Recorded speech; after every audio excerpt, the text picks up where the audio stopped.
but it's 7:01, and so we're going to start welcoming people. So happy that you're all here for Writers Forum Virtual Alumni Week. It's completely weird. We're going to take like a little bit of a minute to let some participants keep joining.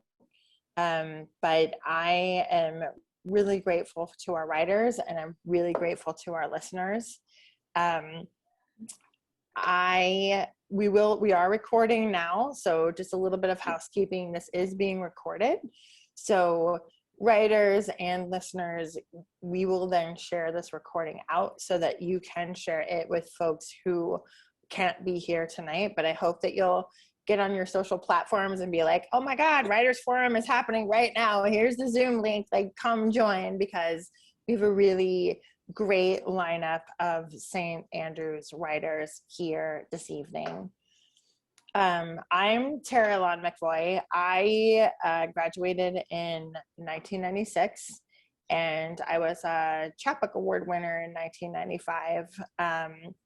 I hosted Writers Forum, as a student. That was part of my deal, and I went to have dinner at Fong's like every Thursday with Ron and my co-sponsor Brad Johnson. And so Writers Forum was a very, very big part of my life as a student, but I've also been very fortunate to host it at other Writers Forums as an alumni throughout the many, many years. This, however, is the first time that I've ever done it virtually. And, there are some drawbacks to the virtual hosting. It's not great to read, so I hope everybody will be really respectful and appreciative of our readers tonight, because reading in front of a screen is not the same. It's not the same as reading in front of a Mecklenburg Lounge or Orange Lounge full of people. You don't get to feel the same energy. You don't get to hear people saying, and like giving you the positive. So the virtual there's a little bit of a change thing required there. But one thing that I do appreciate about it is that it means that folks who can't get to Laurinburg that particular weekend is bad. My wife has a conference, I can't get there. I have kids, so I feel like there's something also really nice about this virtual session, so that we can come together in ways that maybe we couldn't before. So I'm really grateful to everybody who's here, and I want to give a big shout out. Hey, I see like lots of individuals that I know, and I know that you guys all know. So let's look at the participants and just be like, thanks for being here tonight in this kind of weird change session of Writers Forum. But because this is a changed format, and also all of us as individuals, all of us as a country, all of us as a school have been going through a lot of change. I've just been thinking a lot about change, and so I wanted the theme for this evening to be about change. And so that's what I asked the writers tonight to kind of speak to. And knowing that that was my theme, and knowing that I was going to start introducing Writers Forum, I thought, well, I need to go to the source and see what the source might have said about change. So I pulled out my edition of Fram that I got from Ron Bays, who none of us would be here. None of us would be having Writers Forum if it weren't for Ron and his really serious, dedicated work to bring brilliant writers to St. Andrews campus, but also to bring us together. So I was like, Ron, what do you have to say about change? And I started flipping through, just looking for inspiration. And I found that right away on the first page, book one, elections, this is dedicated to Yvonne Mason. And Yvonne Mason was a really important writer at St. Andrews. Maybe not everybody here on the call knew her, but she was very dedicated to the creative writing program, and while she was at St. Andrews and beyond. And we also lost her last year, almost exactly a year ago. Mackie, am I right? Like it was April It's right around this time. So it was a year ago on Monday. Yeah. So I just wanted to take a minute and say, oh, Ron was helping us recognize her. So let's all also recognize her. So to Yvonne Mason.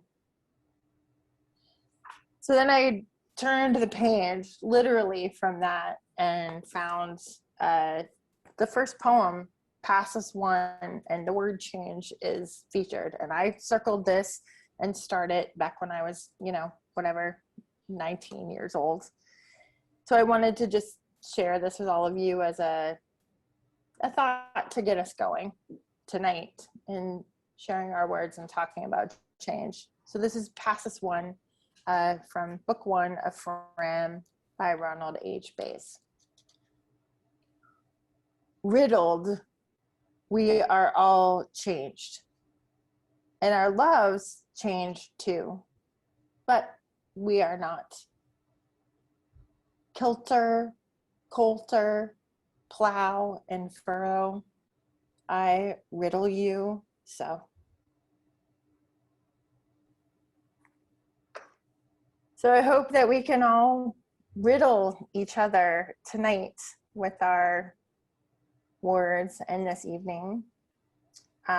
We have a really great lineup, and when I was trying to think about how to orchestrate all this, I saw that we have writers back from the 70s all the way to the 2000s, and I just thought that putting us together chronologically would maybe help us all see change of topic and style and personality from older to newer, but also maybe it will help us listen for the ways in which we've not changed, what is still common between all of us.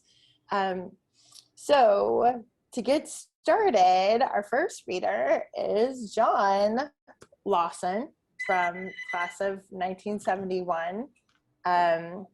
John is in Ambridge, Pennsylvania, and it's a town on the Ohio River, 12 miles north of Pittsburgh. I asked each of our writers tonight to talk about a change that either St. Andrews gave to them, or a way that St. Andrews has helped them go through change. And with that question, John said, as for change, St. Andrews, and more specifically Ron Bass, emboldened me to pursue the life I've had as a writer and teacher of writing, and my experience there enriched me with close friendships that continue to this day. So let's extend our friendship to John Lawson, and he's going to read some of his own original poems. Thanks, Tara.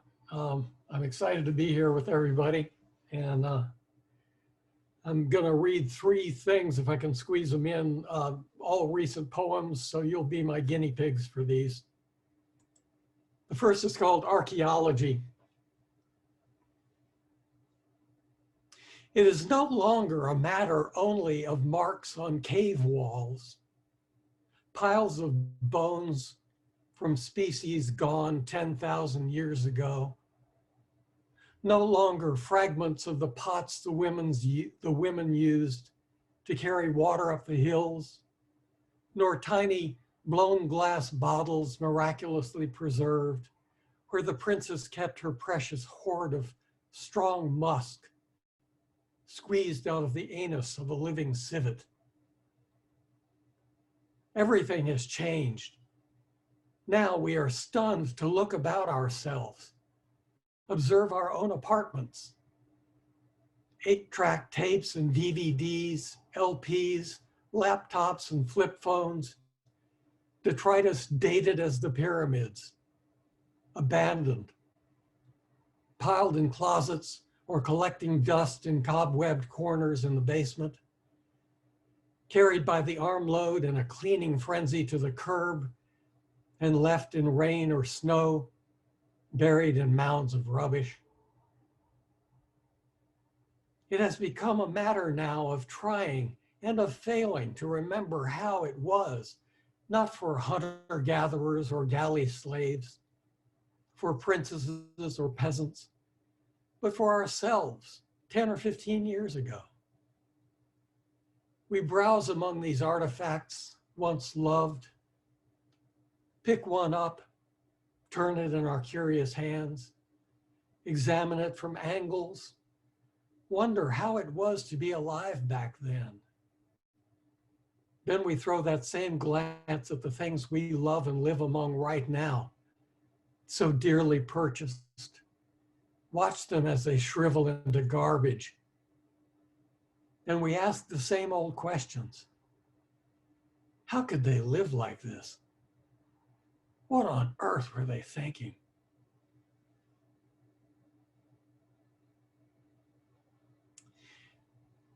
The second is a little romantic bow to romance. It's called Inscription.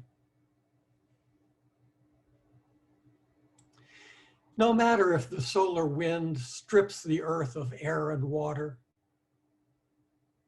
no matter if the dying star absorbs this rocky pill in fire, no matter if the galaxies collide and black holes swallow everything, spit it out the other side into an unforeseen dimension.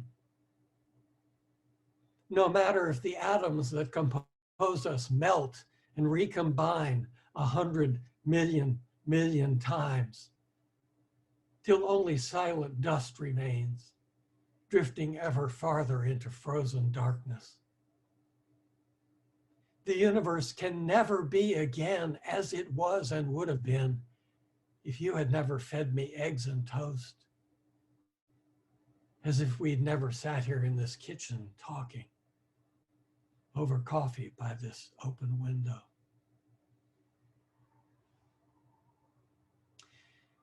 Finally, a little bit of relatively current events. This is called After the Attack on the Capitol. 1. By what skill of consensus do these tribes of sparrows descend at once from all directions to fill the leafless branches of this sycamore and raise a sweet cacophony, melodious conversation? 2. What a figure we must have cut. The black lab, neck hair raised in fear, barking as he ran in circles, pursued by me in my black jacket shouting, "You don't scare me, come back here, I'll kill you." Both of us watched by his 5-year-old owner, laughing at the pantomime. We humans knew what the dog could not, that I would never hurt him. So we play as if training for a real event, not believing it will ever come. Make fierce whoops, grimace as for war, till, dizzy with pretending, we awake to find ourselves not as we thought rehearsing, but in real battle. A rioter throws a fire extinguisher at your head. A Labrador turns and tears your throat out. 3. My grizzled neighbor with the blue Trump flag flapping from his front yard flagpole staggers up the hill with 3 bags full of ramen, white bread, and the canned green beans the drugstore sells. He must have lost his license, probably a DUI. His skin looks dull like an alcoholic's. As we pass, he keeps his eyes averted. Maybe, if just because I hate his politics so much, I should offer to drive him to the nearest grocery store, all the way out on the far side of Baden.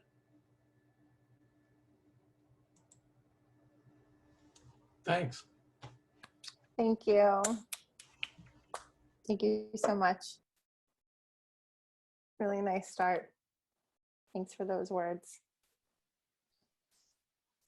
Next up, we're going to have words from a class of 1975, Mackie Asbury, who's here with me in Decatur, Georgia. Mackie's going to share some of his haiku with us. And when I asked about change, here's what he said. A significant change for me in my worldview came on my trip to India during winter term 1974 with Professor Neil Bushoven and fellow student Nan Rackett. Being exposed to the very different Indian culture significantly impacted my understanding of place and my place in the world as a very lucky US citizen, and the need for more accepting of peoples from all over the world. Becky, thanks for your desire to understand people of the world, and we're looking forward to understanding how you see it from your perspective in your haiku. Thank you, Terra. It's good to be with everybody.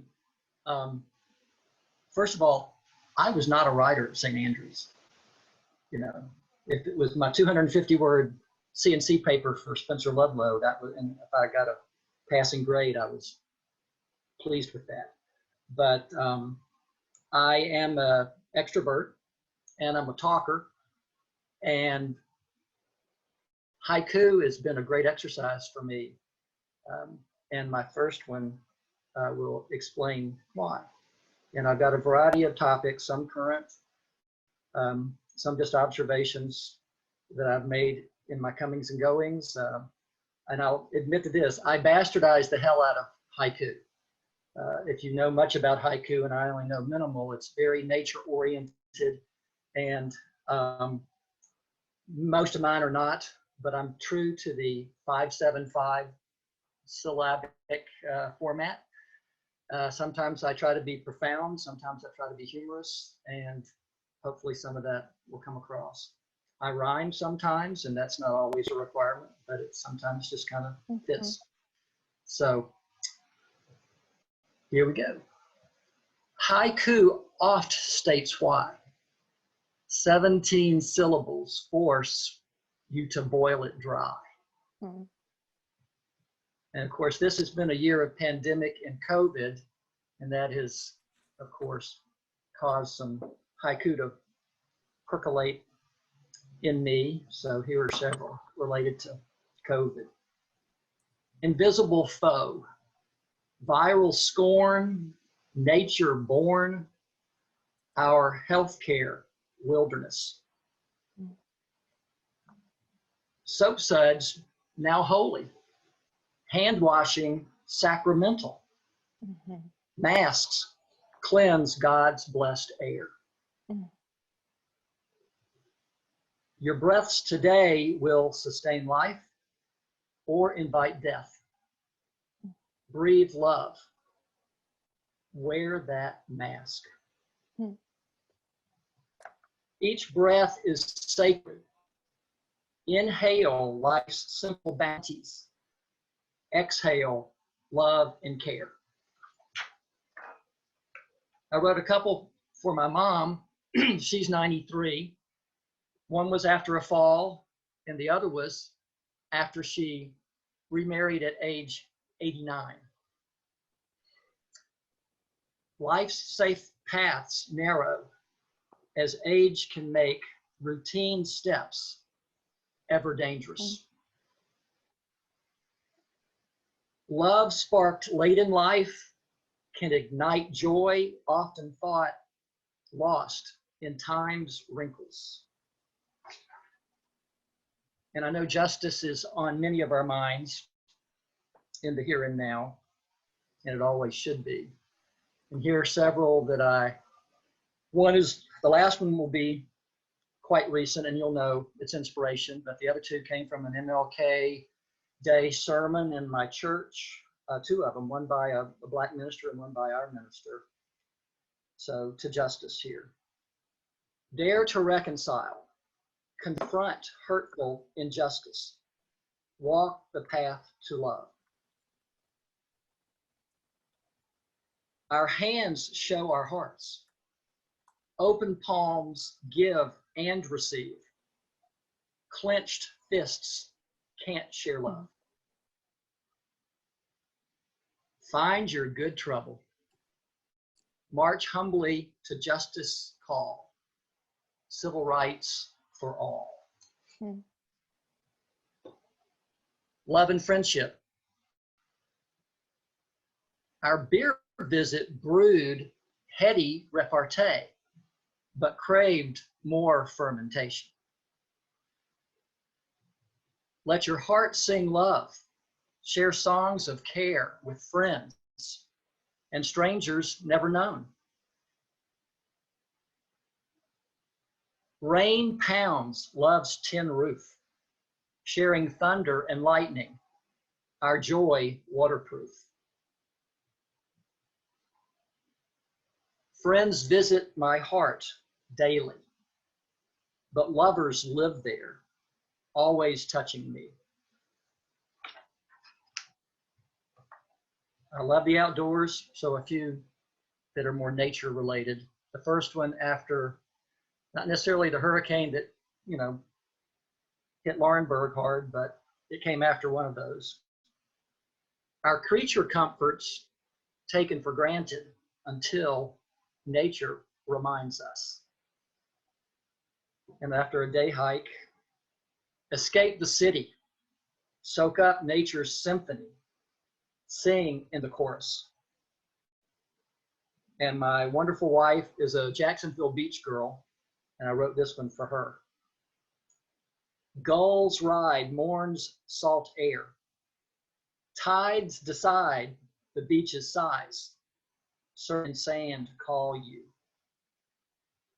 And this last one, I think, was after a lunar eclipse, or maybe a full moon or something. Night's ink stains day's light as Sol and Luna dance in cosmic harmony. And the last are just observations on life. Saturday yard sale, total Americana, true diversity. Curiosity draws young, old, babe, blue hair to things just beyond reach. Rejoice the fierce friend. Hearts share deepest joys, sorrows, shaping life's stories. Seek life's wilderness of place, of spirit. Learn by being a stranger. Born both wheat and weeds, grow a life of golden grain. Feed the world with love. Thank you, Mackie. I've got a couple more here. All right. I'm a strict timekeeper. Remember, so okay, then I'll just. You got two more. Yeah. Remember your saints. Celebrate how blessed our lives. Small miracles count. And one of my saints at St. Andrews and forever is Paul Balbazar, who is the president that kept St. Andrews afloat. And I wrote this one for Paul after he announced his retirement. Keeper of the flame, learning, service, love, burn bright. St. Andrew's best son. Thank you. Thank you, Mackie. May we all burn bright. And I really love that a non-writer at St. Andrews is so inspirational and talking about current things. Really wonderful. Thank you. Thank you so much for that. Yeah, everybody gives Mackie some applause. Use your reaction buttons, guys, on the Zoom if you want. But next up, we're jumping ahead from 1975 to 1986. And that means that Dan Wetmore is up next. Dan has been staying in North Carolina, helping out his dad, but is originally rooted in Albuquerque, New Mexico. So he's kind of being bi-coastal. Dan's gonna do some screen sharing with us, so y'all get ready. But when asked, how has St. Andrews helped him with change, he says, how St. Andrews has changed my life, both in and out of the classroom. It taught me how to think critically, to be open to different ways of seeing things. And for me, I feel like that's also tied to, you know, what Mackie has read and John has read, to be sensitive to biases that I might harbor, to seek as much evidence possible and give everything the weight it deserves, which is to say that St. Andrews taught me how to learn. That is the price, he says, of 4 years education, but he's gotten 39 years and counting. And I know that that is definitely true for me. I don't know if the numbers are right. I'm terrible at math. Everybody kind of knows that, but I think we all have gotten more than our 4 years there. So Dan, we're really looking forward to hearing you share your original poem. I'm glad to see everybody. It's wonderful to be here tonight with you all. I don't know if I took a different direction with change. I changed the direction, but my thought was that sometimes reminiscent of another change, and that comparing and contrasting the similarities and differences between them can be simultaneously comforting and cruel.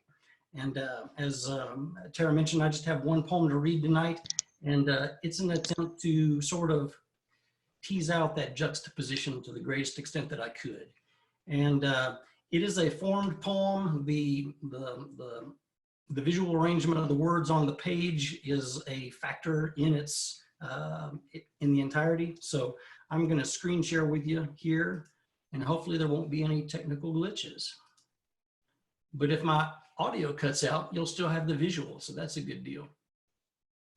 We'll be here providing backing, but it looks like I mean, I'm seeing your screen okay. So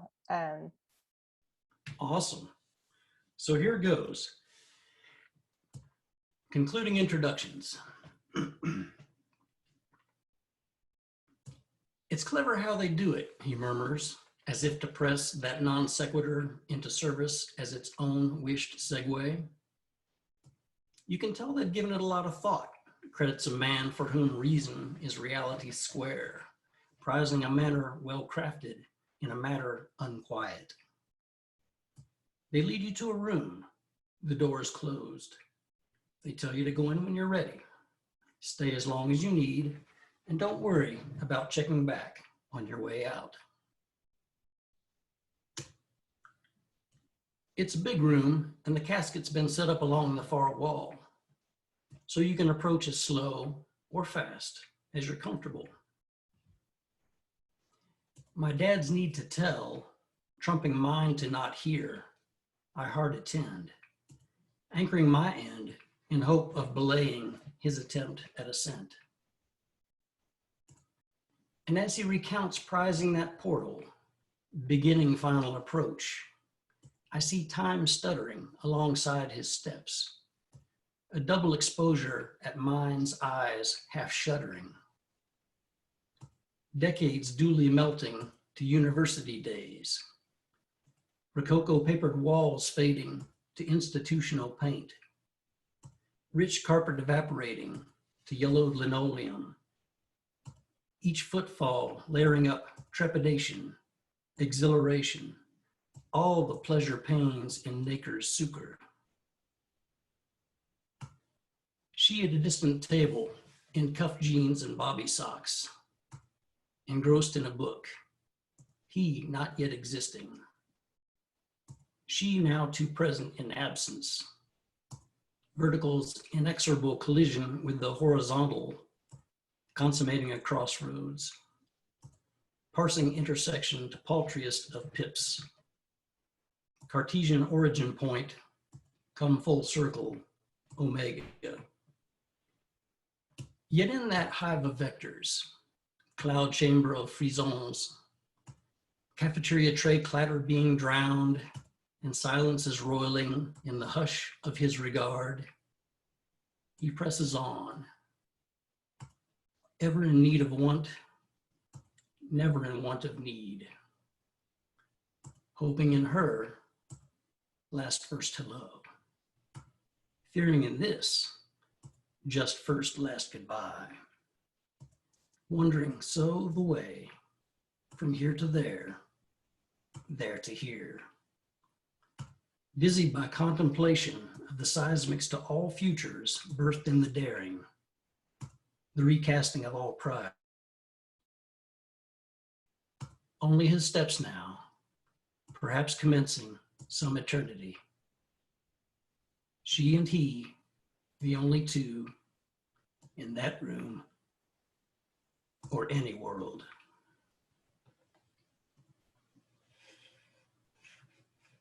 So that's that. So powerful. Thank you, Dan.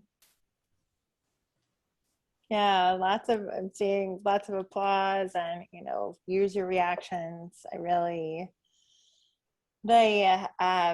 really appreciate is the back and forth of voices in that work. And it makes me feel like a genius for setting up the next reader, which I didn't even know this is going to work so well. But really, thank you for all of you. Thank you for your really beautiful and strong words.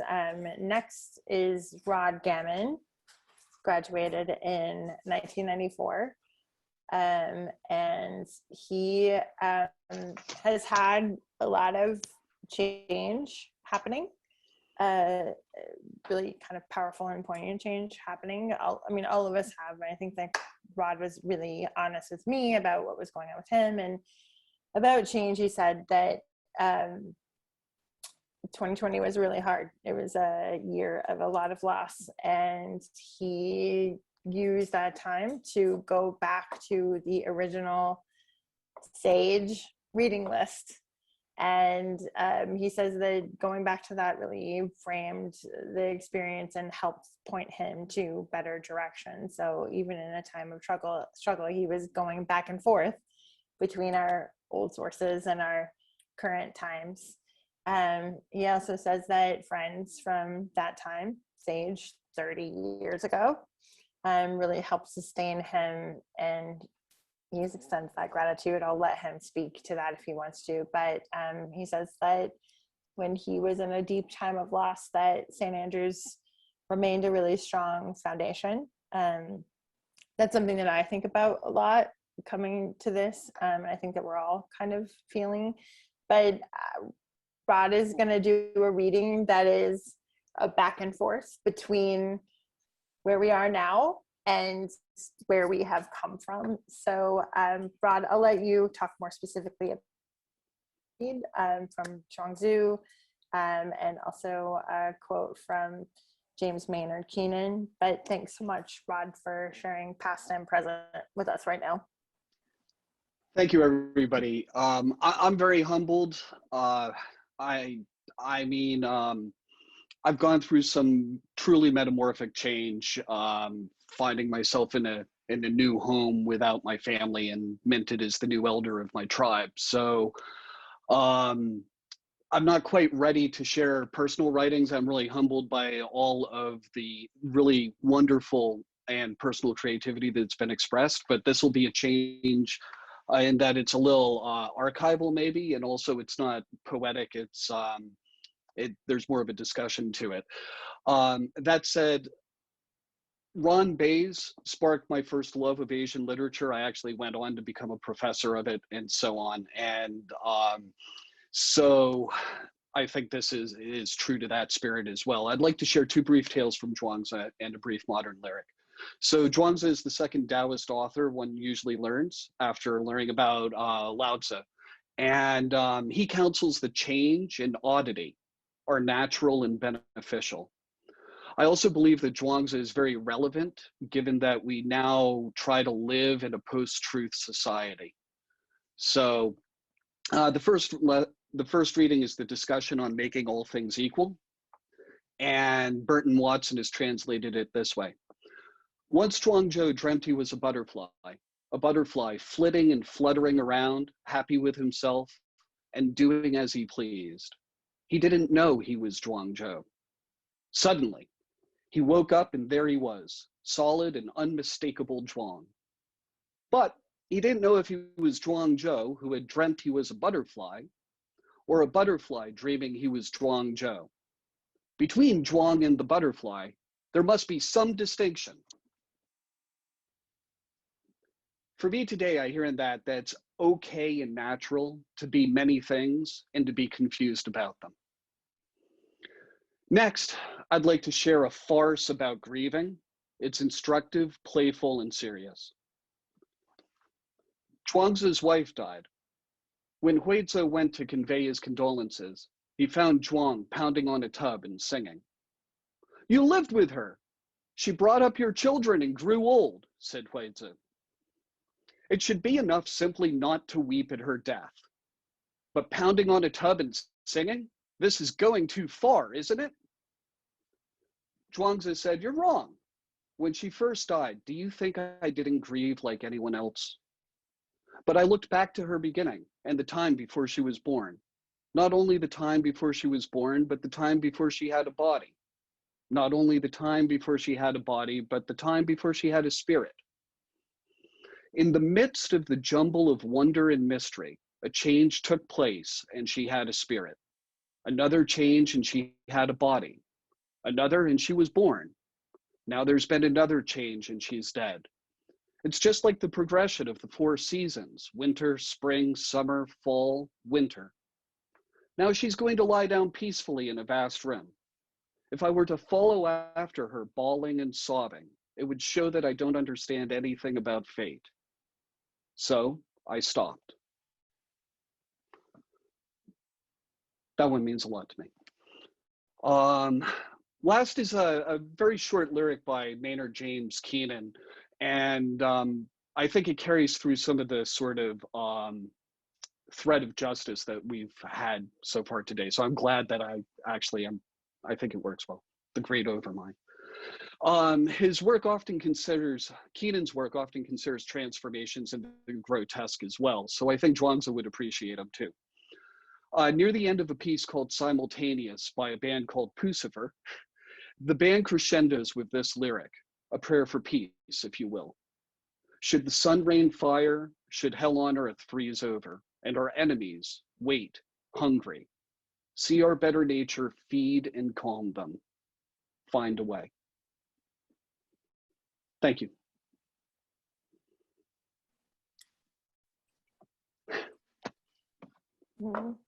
Find a way. I'm continually moved the whole night. Thank you all so much for what you're bringing. So I'm going to plunge forward with more growing forward to Donna Samander, who is class of 1998. And Donna, how often have you read at Writers Forum? I read a couple times, but I've mostly attended. Yeah. While as a student, I attended pretty much every Thursday. Well, we're glad you're here now as a reader, as part of this whole legacy. Donna is, again, like I said, 1998. She's in Snellville, Georgia. She's going to read some original poetry. But in talking about the legacy that we're all a part of, that I think everybody has already spoken to so eloquently and beautifully when asked about change, Donna said that an important person for her was Stephanie McDavid. And St. Andrews changed her by introducing her to Stephanie, who is our professor. She says, "She taught me more than about the visual arts, mostly that there is as much on the surface to see as is below it."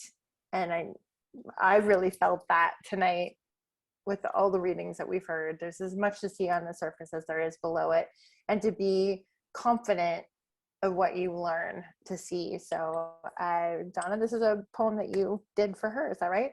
Yes. Okay, thank you. So I was so happy to hear John read and introduce Detritus, because that's the name of my poem. Detritus, a poem in 3 parts, and it's kind of an attempt at a different definition of detritus. Detritus, noun, detritus. Part 1, the wood between the worlds. Remember that day when we walked in the wood, 2 explorers holding hands. We stood before a pond and jumped in and came up into the light of a new world. The water dappled, it threw sparks. The heat of that long afternoon, the gold that gave way to gray. And you told me then, you didn't want our day to end. The night came stealthy, only long after the day was done. We held hands rooted, one tree, our branches entwined, the forest brimming a chatter. A squirrel brushed by us in play, no thoughts for winter gathering. The rains are cold now, and in my tired garden, one rose blooms on a shriveled stalk. And I remember that day when together we stood where I last walked, in the wood between the worlds. Part 2, the lifespan of a tree. He once told me that trees hurt too. Branches break, limbs crack, bark grows over an open wound. Like skin, he said. He tapped our tree with rusty knuckles. You never saw the sapling, and you won't see him fall. He grunts and pats a tree. We all start as some kind of seed. A tree grows old when he can't keep that inner heartwood safe.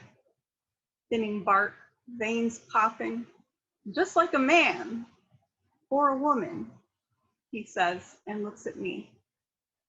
Mothers, fathers, they grow old. He leans to pick up a branch and snaps it. This tree is old, he says. Dirt in his nails, he points to the broken limb. But while there is still green at the heart, it lives. Part 3, a recipe for renewal. She once told me how she gardened at home. It was no farm, nothing serious, nothing large, just a small pot where she started over with some good loam and time on her hands. Her kitchen scraps fed the soil, and it returned gifts, tomatoes and berries and basil and chive. The trick, she said, was to never throw away the coffee grounds from breakfast, those onion skins and banana peels.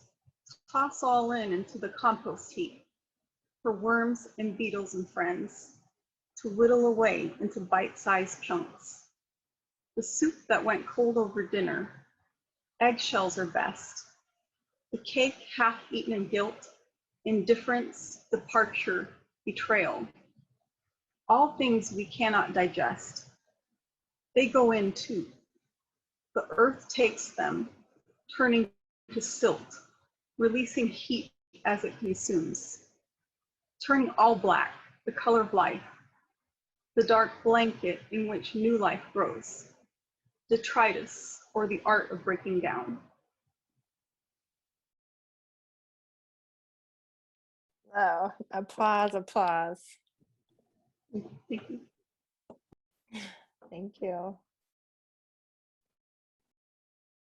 I didn't really know what to say after these readings because I'm just like, I'm like so verklempt and like so moved and excited, but I'm like really happy that we're all part of the same family. And thanks everybody for continuing to stay and for continuing to listen and for giving your reactions to these amazing words and these amazing people. We have 2 more to go, and then I'll do a little bit of a closing, and then we'll have kind of a mingling period at the end. But just thank you all so much for your brilliance and your vulnerability. Next in line of brilliance and vulnerability is Christy Williams. She graduated in 1999, and she has a new book that is about to come out called Finding Her. Christy is located in Greenville, North Carolina, and St. Andrews is, according to her, where she found her voice as a poet and the roots of her new chapbook that we can all enjoy. Christy, I hope that you'll drop in the chat And all writers, drop in the chat like how we can find you, how we can follow you. That's a great place. This is, again, being recorded, and hopefully we'll be able to share all this out. But we're looking forward, Christy, to hearing from the poems that you're going to share from your new book. So thanks for being here. Thanks. I'm just going to dive right in because there's so much I could say. I would talk too much. No. The And first I'm one, a time monger, so. yeah. I'm going to start with something a little dark and twisted, and then we're going to go lighter. So this is called For the Maladjusted Gardener Who Would Be Culled by Her Own Brown Thumb. Sitting at the start of a sandy path, flanked by lush greenery, I hear your fingers digging as I listen to you pray to a God you've said you don't believe in, for a sinkhole deep enough to stop a heart at its core. My screams reverberate, wet with marrow. I am still here as ripe red roses bloom out of my chest, climb skyward arms, and anchor themselves to extended legs. My being is now a pergola built to bear the brunt of you. I watch the earth open up and swallow you whole. And this second poem is titled Watching You Undress Me, a love letter to body image. You position me in front of a full-length mirror, mounted on the back of a hushed door. Kneeling in front of me, you unzip my black, butter-soft leather booty, making quick work of my sheer nylon trouser sock. You notice my downward gaze boring a hole into beige carpet. You stop, crook a finger under my chin, delicately imploring me to see my pleasure. A glint in your eye forces me to feel the ridge of your thumb, glide heel to toe. Both feet are exalted before I have steadied my reflection or chanced an exhale. I hear my skin whisper and bear witness to desire as your forefinger traces a keyhole cutout. The plum eyelet blouse seems to darken as my skin pinks, and your index finger has loosed a single sateen button, inviting you to explore the nape of my neck. My arms raise themselves without a word. From behind my chair, your hands move up my rib cage and over my head, relieving the tasteful top of its modest duty. Moving in front of me again, careful not to obstruct my view, you search out the hidden zipper of my lilac corduroy pants. The zipper's undoing spurs our moments. Pushing up on my forearms, I lift my bottom. You tug at my waistband, and soon my thighs gleam under soft light and string-tied panties. Triangle lace is the only thing between you, my reflection, and secrets from my netherworld. Underpinnings and crisscross took-and-eye straps are floored at the sound snap of your deft touch and the sight of twin orbs. Not really realizing my arms have X'd out my body, you tap my elbows. Arms reply with a slip to the side. I see spiciness truly reflected now. Imperfect beauty is comfortable in its own skin. Thank you.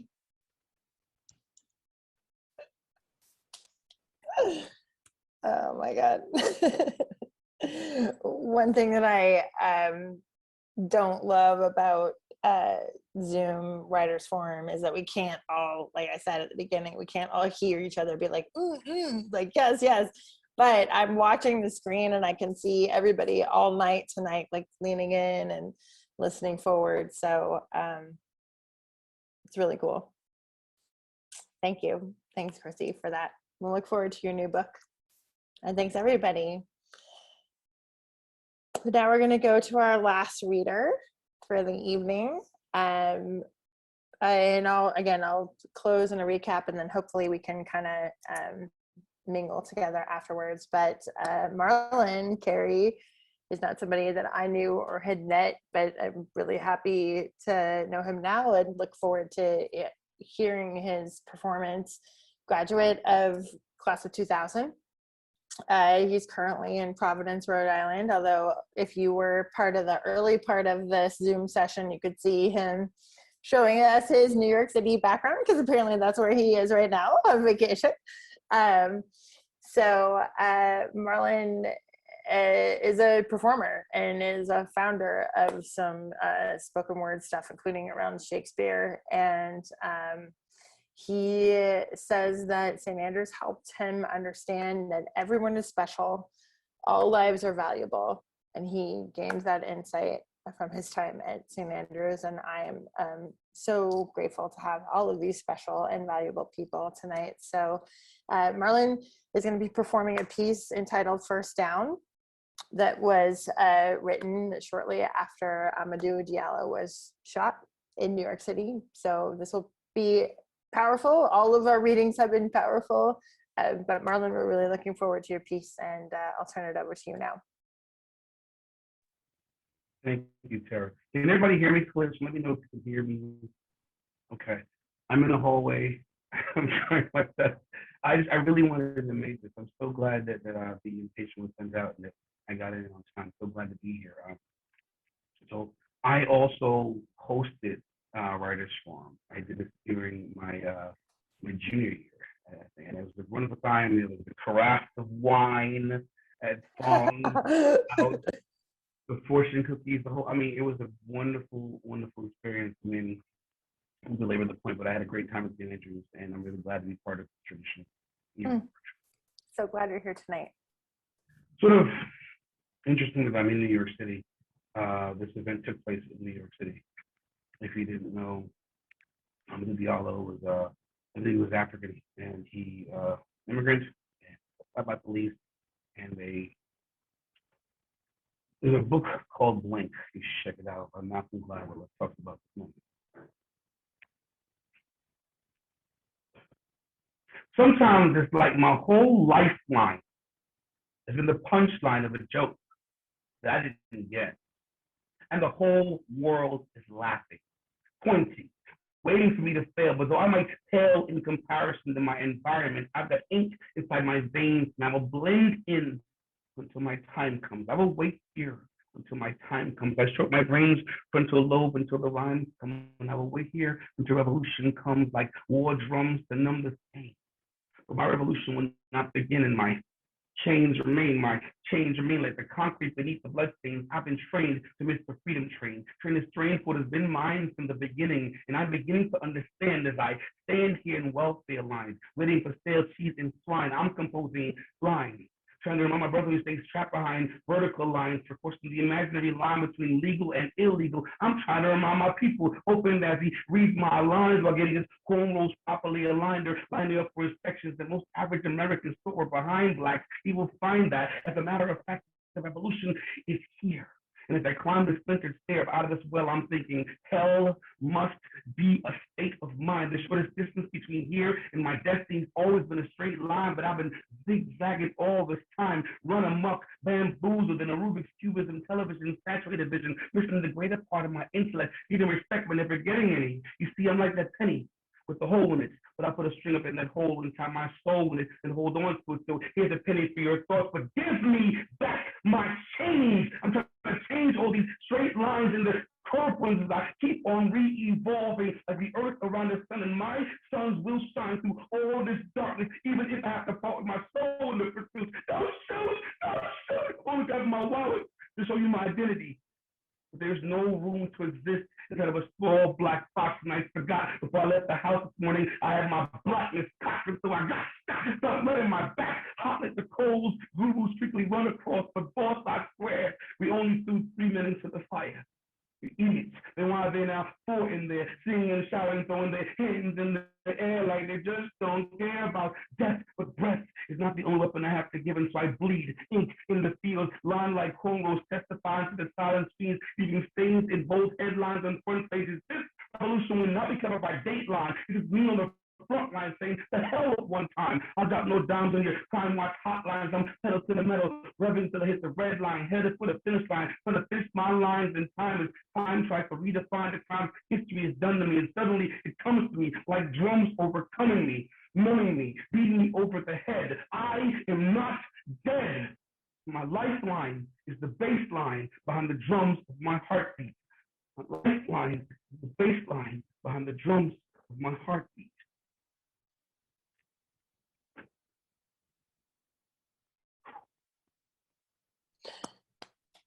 You guys can unmute. Do the unmute thing. We're done. Go ahead. No, I know, like applause. Well, I mean, here's what I have to say is like I feel like a a creative writing nerd because I'm like very moved by, you know, the power and the message, but I'm also like trying to scramble and write down your amazing like rhymes that you pulled, like some real serious craft shit that you did. So that's how I feel. I'm like, oh, the message is so amazing, but also like, how the hell did he like match those, you know, those rhymes together? That's amazing. I think Ron Bays in the creative writing department. I mentioned to John Lawson earlier. He said, writing is like a knife fight. There's enough rules to make it fun, and that has proven true to me. And I really thank him for that. I had a wonderful time, man. I'm a kid from Dorchester. I grew up, actually, first I came from Jamaica. I lived in Brooklyn. I'm actually in the city that I came to when I was first immigrating from Jamaica, but I've been here since I was 8. And St. Andrews was kind of an accident, but a really happy, wonderful accident. I was trying to find Howard University at a college fair, and I knocked over Trey Brookins' card display. I'm so glad you found that accident. I'm so glad all of us found this accident, you know, that all of it, you know, I mean, and that for me is like, you know, part of why I continue to feel that this night every Thursday and, you know, every year is so important because we all can connect on, we each have different things to say and we each come at it from a different perspective. I think we've seen that a lot tonight. But we also have a common thread of like the power of story and the power of our words, and that we're all connected by that and inspired by each other. So I'm just like overwhelmed. Thank you so much. In order to wrap up and end, thanks everybody for sticking it out and for staying, and please continue to add your comments. I'm seeing them coming in the chat, and you know, I've been sending applause. I think we're all trying to send applause to each other. I feel very much, again, even though we're not all in Orange Lounge or Mac Lounge, I feel like there's a good energy tonight in the Zoom, and I look forward to us all being physically in the same space where we can vibe off each other. But I think that if we continue to read our lines together as we have tonight and continue to read them out into the world, we will keep telling this important story. And one thing, I mean, I was scribbling notes from what everybody was saying and reading, and I can't wait to hear this recording so that I can do a better job of making note of what everybody said tonight. But, you know, I think, Donna, this was from your poem. While there is green at the heart, it still lives. And I'm really grateful to everyone tonight for keeping the green of what we all learned, no matter what year it was. 1950, 1965, 1970, 1984, 1991, 2000, 2020. I'm so glad that we still have green at our heart, and I hope that we'll keep fostering it together. But to close, before we go into some mingling breakout sessions, I thought that I would end with another person who has been very important and instrumental to not only Writers Forum, but also to St. Andrews as a green that still lives, and that is Dr. Neil Bushoven. He was already mentioned tonight, but I had pulled him out again as I was looking for inspiration and connection tonight to kind of make this reading happen. I was like, whoa, what do my teachers have to say?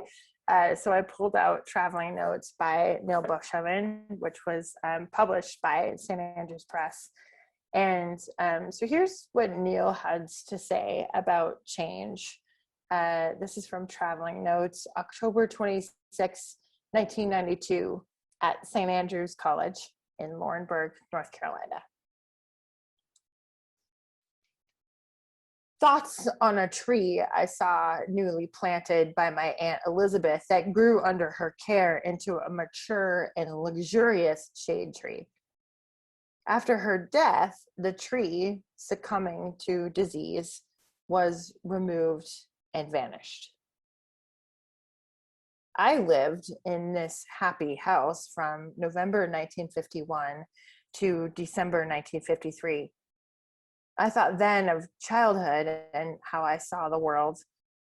To a child, the world, the context is static. I might move or change in that I grow, and my friends do too. New persons might appear. But the world I am growing into does not change. I enter it, become a part of it, but it remains the same. Leaving childhood is abandoning that illusion. It is realizing that parents age, trees grow and die. Our landscape alters. The world itself is changing. Not only will I grow up to be as my parents, but my parents will become as my grandparents. One day, too, I will be the age of a grandparent. That can be frightening, disorienting. I must still adjust, but to something that itself is altering. So may we all adjust and alter together. May we celebrate the ways that we change and also the ways that we are grounded in things that will never change and will always be true. So just to kind of replicate the post Writers Forum, Alex, I'm looking to you to maybe share some breakout sessions. If you can stick around, say hi, introduce yourself, talk about something that was moving to you, or, you know, what are you working on? But I just kind of wanted to create a post Writers Forum feel, and I will deeply look forward to reading more of everyone's work, whether you read tonight or not. Deeply look forward to reading more, and definitely look forward to an in-person Writers Forum next year in 2022. So thanks again